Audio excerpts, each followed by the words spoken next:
Salut chers amis, bienvenue sur la page de JFarm. C'est un plaisir comme toujours de vous retrouver aujourd'hui pour parler de l'élevage. Alors aujourd'hui nous allons aborder un point très essentiel dans l'élevage de porc. Vous savez, quand on décide de se lancer dans la porciculture, c'est pour gagner de l'argent. Et pour gagner de l'argent, il faut que les choses soient faites correctement pour éviter de l'à peu près. Si vous voulez obtenir des résultats dans la porciculture, vous devez faire les choses correctement pour espérer avoir les résultats pour garantir la rentabilité de votre élevage. Alors, aujourd'hui, j'aimerais mettre un peu l'accent sur la mesure des performances en élevage de porc. C'est un thème qui me tient particulièrement à cœur parce que j'ai remarqué que beaucoup de personnes, quand ils se lancent dans l'élevage, ils font juste de l'à peu près. Et après, à la fin de leur cycle de production, ils se rendent compte qu'ils ne sont pas rentables, que leur activité n'est pas rentable. Alors, pour éviter ce genre de situation, il est important de maîtriser les indicateurs de performance dans votre élevage. De maîtriser et d'appliquer ces indicateurs de performance-là. Parce que le tout ne suffit pas de connaître ces indicateurs de performance, il faut également appliquer ce qu'il y a, les différentes notions cachées sous ces différents indicateurs de performance-là. Alors, dans l'élevage de porc, il existe plusieurs indicateurs de performance qui peuvent vous aider pour évaluer votre élevage. Et parmi ces indicateurs de performance, l'un des plus importants, c'est le GMQ. Le GMQ, c'est quoi? Ce n'est que le diminutif du gain moyen quotidien. D'accord? C'est en quelque sorte un indicateur qui vous permet d'évaluer la prise de poids quotidienne de vos sujets. D'accord? Et le gain de poids pour calculer, ça c'est très simple. C'est des notions de mathématiques de base. Le gain moyen quotidien, ce n'est que la différence, c'est-à-dire le poids initial moins le poids final sur le nombre de jours. D'accord? Si par exemple, le sujet a déjà fait 3 mois, d'accord, pour calculer son GMQ, il suffit de prendre son poids, d'accord, au démarrage de l'élevage et faire la différence par rapport au poids final, c'est-à-dire 3 mois plus tard. D'accord?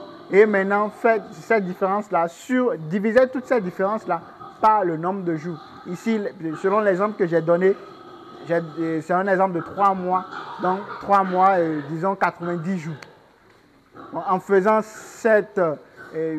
En appliquant cette formule, vous allez obtenir le gain moyen quotidien qui vous permettra de mesurer de manière exacte le gain moyen de poids que votre sujet a pris durant tous ces 3 mois-là. D'accord? Le gain moyen quotidien. D'accord? Il est primordial de préciser. Alors, le gain moyen de poids quotidien vous permet de mesurer réellement la croissance journalière de vos sujets et aussi d'évaluer l'alimentation, d'accord, et les conditions de l'élevage. Vous savez, quand vous nourrissez vos sujets, vous devez comprendre quel est l'apport de l'alimentation que vous donnez à vos sujets. D'accord? Et le GMQ va vous permettre d'évaluer concrètement l'apport en termes de poids que l'alimentation que vous donnez à vos sujets permet d'obtenir. Donc, c'est un élément à ne pas négliger si vous voulez évaluer concrètement, si vous voulez savoir si l'alimentation que vous donnez à vos sujets est efficace. Il faut calculer le GMQ et observer et apprécier vous-même si le résultat est intéressant. En dehors du GMQ, il y a d'autres indicateurs de performance qui sont aussi très importants.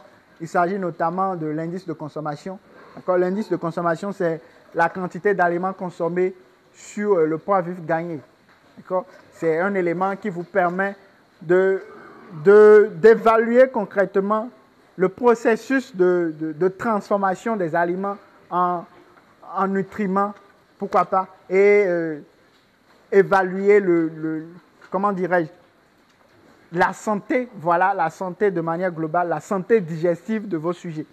Puisque si l'indice de consommation est élevé, c'est un élément qui devrait vous alerter sur la conversion des aliments que vous donnez à vos sujets.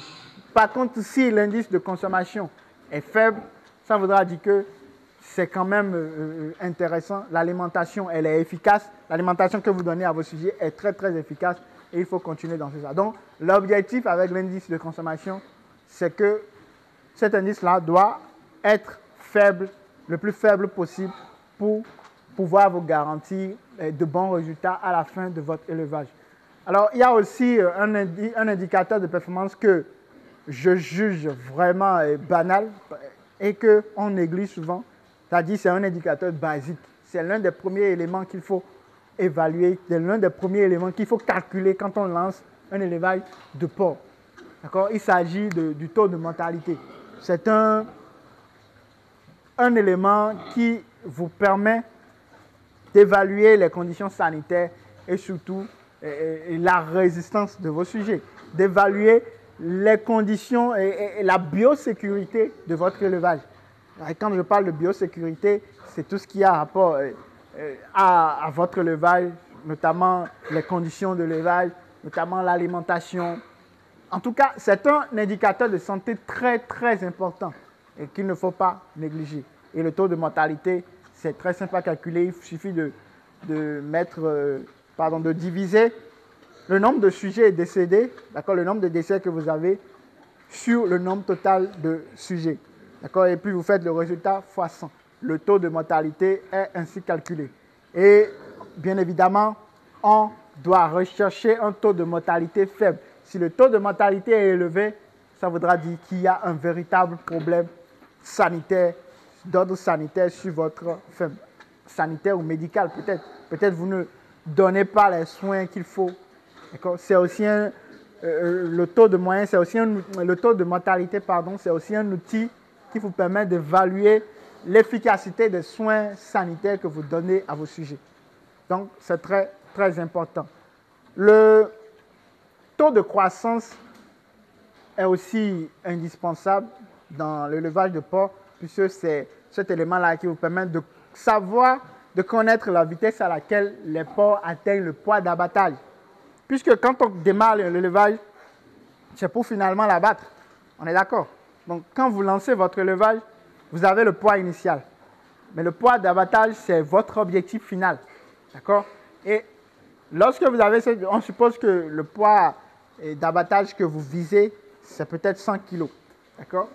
Et le poids de départ, bon, je ne vais pas préciser, mais pour calculer ce taux de croissance-là dont je parle, il faut juste tenir compte de la variation, d'accord, du niveau de croissance, c'est-à-dire vous évaluez l'augmentation du poids, d'accord, sur une période donnée. Vous pouvez également calculer le taux de croissance sur un lot de sujets.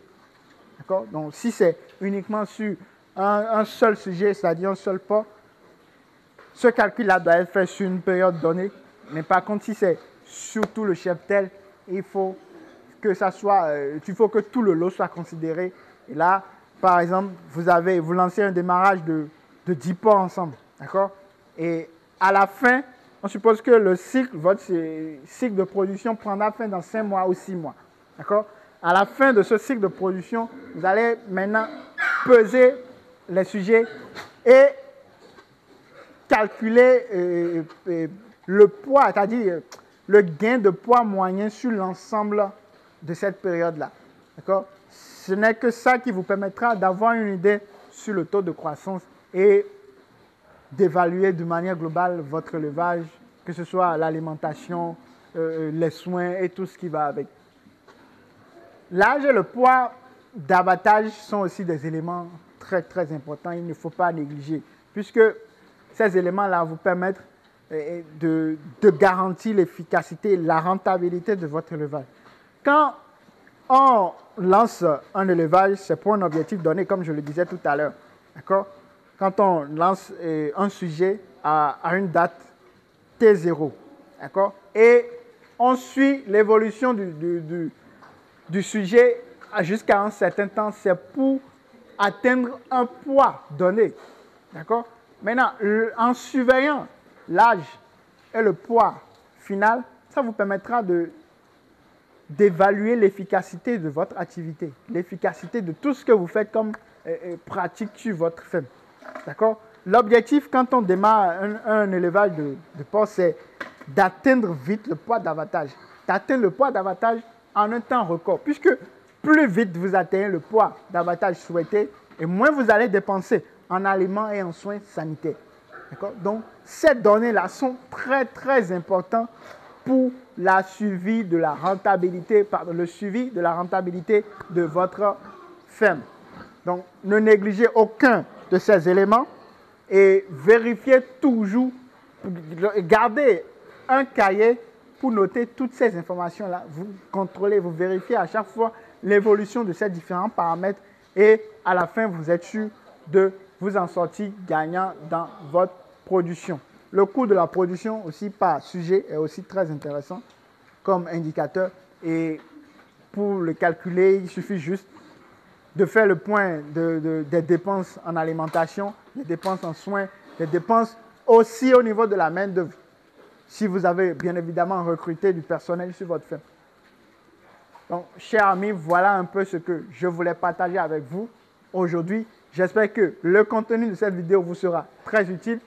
Et si vous avez aimé la vidéo, n'oubliez pas de liker et de partager afin de faire grandir notre communauté. Merci et à la prochaine.